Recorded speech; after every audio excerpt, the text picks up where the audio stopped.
Baik, sebelumnya Assalamualaikum warahmatullahi wabarakatuh. Apa kabar anak-anak? Pasti baik ya, pasti sehat. Karena sehat adalah utama ya di saat seperti pandemi seperti ini. Tetap pakai masker, cuci tangan, dan jaga jarak. Ya,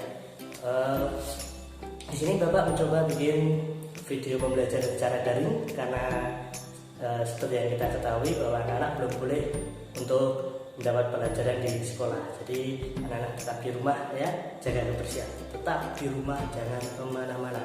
Oke, Bapak mencoba bikin materi daring bimbingan klasikal ya, bimbingan klasikal dengan topik materi adalah motivasi belajar. Apa toh motivasi belajar itu? Nah, pasti kalian semua berpikir motivasi belajar. Setiap kali Bapak berkata motivasi belajar, pasti pikiran kalian berbeda-beda. Antara siswa A dan siswa B pasti memikir apa tuh motivasi belajar itu? Nah, pasti pemikirannya berbeda. Dan tujuan Bapak memberikan bimbingan klasikal tentang motivasi belajar ini bahwa nanti siswa atau kalian dapat menyimpulkannya. Nah, jadi kesimpulan setiap manusia itu berbeda. Kesimpulan setiap otak manusia itu berbeda. Maka dari itu nanti setelah materi ini silahkan anak-anak simpulkan tentang materi motivasi belajar ini. Baik, sekarang kita masuk ke poin materi yang pertama tentang pengertian belajar atau pengertian motivasi belajar. Apa tuh motivasi belajar itu? Nah, coba motivasi belajar di sini diambil dari dua kata, yaitu motivasi dan belajar. Ya. Motivasi, kita belajar dulu tentang motivasi. Apa tuh motivasi? Di sini Bapak ambil motivasi dari pengertian dari Makmum, ya, Makmum seorang pakar. Motivasi berasal dari kata motif yang dapat diartikan sebagai kekuatan dalam individu yang menyebabkan individu tersebut bertindak atau berbuat. Jadi kekuatan dari dalam diri yang kemudian dieksplor keluar dan akhirnya kita bertindak. Nah, itu namanya motivasi. Nah, jadi kekuatan dalam diri kemudian keluar dan menjadi suatu tindakan, dan dinamakan motivasi. Kemudian yang dinamakan belajar. Apa tuh itu belajar? Belajar adalah suatu proses usaha yang dilakukan individu untuk memperoleh sesuatu perubahan, ya, sesuatu perubahan, yaitu perubahan tingkah laku atau perubahan prestasi dan lain-lain. Jadi suatu perubahan. Nah, itu tadi pengertian dari motivasi dan belajar. Sekarang kita lanjut berikutnya ke materi tentang faktor-faktor. Nah, ini sangat penting.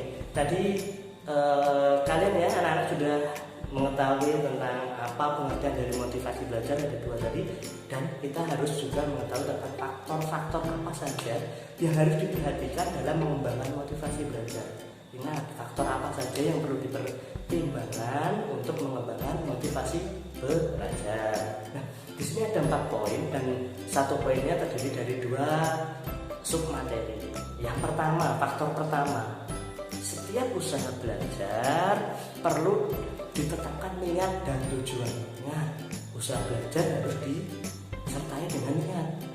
Kalau kalian tidak niat belajar, nggak bakal sampai tuh, nggak bakal sampai materi. Apa yang kalian kerjakan percuma saja nanti. Nah, itu ingat niat. Ya. Berikutnya, merencanakan kegiatan belajar sebaik-baiknya. Nah, ini bagusnya terjadwal adik-adik, anak-anak semua. Jadi kalian harus punya jadwal pribadi. Oh, hari ini kita belajar mengenai matematika. Oh, nanti malam kita belajar mengenai IPA. Nah, berikutnya seperti itu. Pola belajarnya juga kalian harus tahu. Belajar juga selamanya mengerjakan PR. Kalian juga bisa baca materi, merangkum dan lain-lain seperti itu. Nah, kita masuk ke poin kedua. Memahami setiap hambatan yang dihadapi dalam belajar. Tentu ini sangat jelas. Setiap usaha itu mengalami hambatan, juga termasuk belajar. Belajar pasti ada hambatannya. Mungkin mau browsing internet kuota habis, jaringan, atau mungkin kalian tidak punya ballpoint atau yang lain. Nah, itu hambatan itu kalian harus paham. Jadi nanti kalian tahu kelemahan kalian nanti di mana. Nah, berikutnya, berdoa untuk keberhasilan. Berdoa itu penting ya. Dan poin ketiga, selalu mawas diri. Ya, mawas diri, hati-hati. seperti itu penting juga dalam poin faktor-faktor untuk mengembangkan motivasi belajar.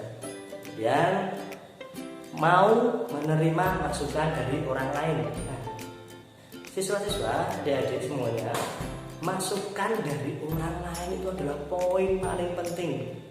Ya, jadi kita harus terbuka, kita harus mau dapat masukan dari teman-teman, dari bapak ibu guru, dari orang tua. Itu adalah sebuah motivasi bagi kita semua, masuk bagi adik-adik nanti. Nah, dan yang keempat, memahami norma-norma tentang belajar yang baik. Cara belajar yang baik seperti apa? Jangan kalau belajar sambil ngegame. Game online itu bukan bukan pembelajaran yang baik lah, bukan norma-norma pembelajaran yang baik. Dan yang terakhir, mempunyai rencana masa depan. Jelas adik-adik, anak-anakku semua, kalian mempunyai rencana masa depan, mau jadi apa? Cita-cita kalian harus kalian tetapkan mulai dari sekarang, ya. Jadi harus dari pembelajaran capailah prestasi setinggi-tingginya, kemudian gapailah cita-cita kalian. Silahkan bermimpi, boleh bermimpi, dan tinggal kalian mau mewujudkan atau tidak. Nah, sekarang kita lanjut ke materi berikutnya. Setelah tadi memahami faktor-faktor, usaha apa sih yang perlu kita laksanakan untuk mencapai motivasi belajar itu? Perlu ada 2 usaha. Yang pertama, persyaratan akademis adik-adik. Persyaratan akademis, ada 2 persyaratan itu, persyaratan akademis dan persyaratan budi pekerti. Itu harus selalu imbang, ya, harus selalu sejajar. Nah, kita bahas dulu tentang persyaratan akademis. Apa tuh persyaratan akademis yang perlu kalian taati atau kalian penuhi? Nah, yang pertama, hasil ulangan yang diperoleh sudah tuntas atau belum. Nah, itu yang pertama. Dan yang kedua, kehadiran di sekolah hendaknya sesuai dengan ketentuan. Nah, bagi yang kalian suka bolos, jangan lagi itu ya, tidak boleh. Karena itu mengurangi persyaratan akademis kalian, nilai akademis kalian. Kemudian ada konsentrasi belajar baik di rumah maupun di sekolah. Itu sangat penting juga, konsentrasi belajar. Jangan pikiran itu terganggu kemana-mana. Nanti ada yang pikiran pacarnya, atau pikiran nanti makan apa, nanti nongkrong di mana. Tidak boleh, fokus belajar ya, fokuskan pada belajar. Kemudian kesehatan fisik harus dijaga. Dan kita masuk ke persyaratan budi pekerti. Adik-adik, anak-anak, walaupun kalian sepintar apapun, walaupun kalian secerdas apapun, tapi kalau budi pekerti kalian minus atau tidak sesuai, jangan harap kalian jadi manusia yang berguna. Persyaratan budi pekerti itu ada 3. Yang pertama ada kelakuan, kerajinan, dan kerapian atau kebersihan. Banyak orang-orang yang pintar tapi tidak menggunakan akhlaknya. Banyak sekali, atau contoh para elit ya, para elit di atas sana, mereka pintar, mereka lulusan paling tinggi, jenius, cerdas, tapi mereka tidak menggunakan akhlaknya dengan baik atau kepribadian dengan baik. Akhirnya terjadi apa? Korupsi, Pak. Terus kemudian penyelewengan ini, penyelewengan itu. Jangan sampai itu terjadi pada kalian adik-adik ya, anak-anakku semua. Nah, kita masuk kemudian setelah 2 usaha tadi. Nah, ini faktor X. Apa itu faktor X? Nah, seperti ini faktor X itu. Kita berusaha keras, kita belajar sungguh-sungguh, kita mempunyai cita-cita ingin menjadi seorang yang terbaik di peringkat kelas mungkin ya. Nah, tapi semua itu tergantung faktor X juga ya, anak-anakku semua. Walaupun kalian sudah bekerja keras, walaupun kalian sudah belajar dengan sungguh-sungguh, tapi faktor X menentukan lain. Apa tuh faktor X itu? Nah, faktor X itu adalah Tuhan yang Maha Esa. Nah, jadi usaha apapun tetap hasilnya kita kembalikan kepada Tuhan. Walaupun kalian sudah bekerja keras, tapi Tuhan belum meridhoi, hasilnya belum sempurna, ya kalian harus ikhlas.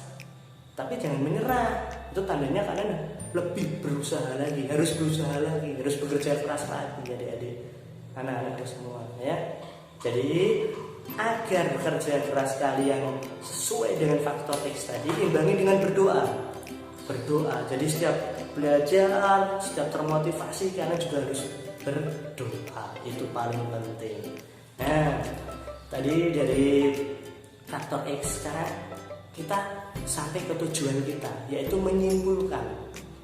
Adik-adik, tugas kalian adalah menyimpulkan, anak-anak semua, menyimpulkan materi tadi, mulai dari faktor-faktor, usaha, terus kemudian pengertian tadi ya, yang pertama tadi, itu silahkan kalian simpulkan, karena kesimpulan setiap materi atau setiap sesuatu yang ditangkap oleh seseorang itu pasti beda.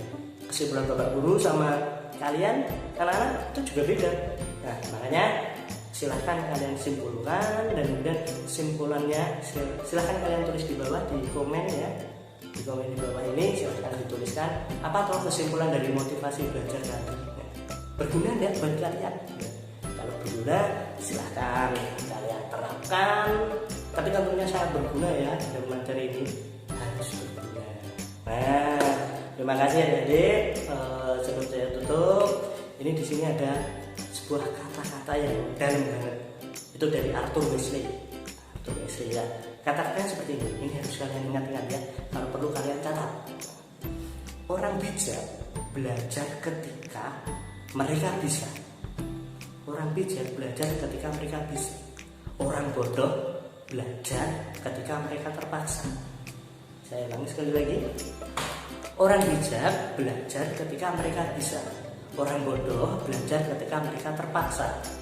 Nah, kalian bagian dari mana nih adik? Anak-anak semua? Nah, kalian bagian dari salah satu itu? Nah, terima kasih. Demikian tadi materi yang saya berikan. Semoga berguna dan bermanfaat. Jangan lupa tetap patuhi protokol kesehatan, tetap semangat walau dengan keadaan seperti ini, kita tetap semangat, jadilah pemuda yang kreatif ya. Terima kasih atas perhatiannya. Saya tutup. Wassalamualaikum warahmatullahi wabarakatuh. Ya, semangat anak-anakku semua. Dadah. Ya.